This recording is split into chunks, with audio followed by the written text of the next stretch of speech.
Femme, 25 ans. Née en France, afrodescendante, urbaine, étudiante ou jeune professionnelle. A vécu racisme, microagression, pression sociale, regard extérieur constant.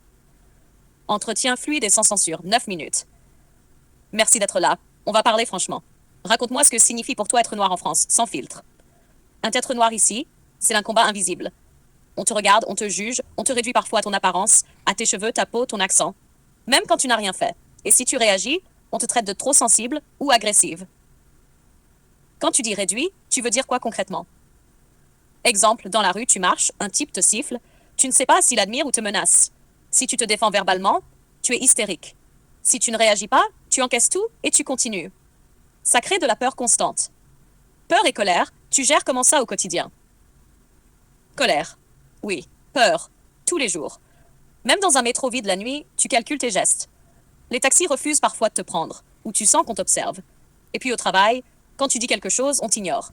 Et un collègue blanc répète exactement la même idée, et c'est acclamé comme brillante. Et dans la sphère privée ou amoureuse. Ah là, c'est intense. Certains pensent que parce que tu es noir, tu dois être exotique ou disponible. Les compliments deviennent parfois lourds, agressifs. On te réduit à un fantasme ou un stéréotype. Et quand tu dis non, tu deviens froide, inaccessible. Et la famille, les attentes sociales, comment ça se traduit? Interviewé, on nous rappelle constamment nos origines, nos responsabilités pour la communauté. Les conseils de mes parents sont justes, mais ils s'ajoutent à la pression extérieure. On te fait sentir que tu dois représenter, réussir, mais sans jamais écouer ni décevoir. Et les tabous, ceux qu'on n'ose jamais dire. Les tabous, le racisme ordinaire. Le fait qu'on soit jugé sur la couleur de peau même par ceux qui se disent progressistes. La peur d'être agressé pour rien même par la police.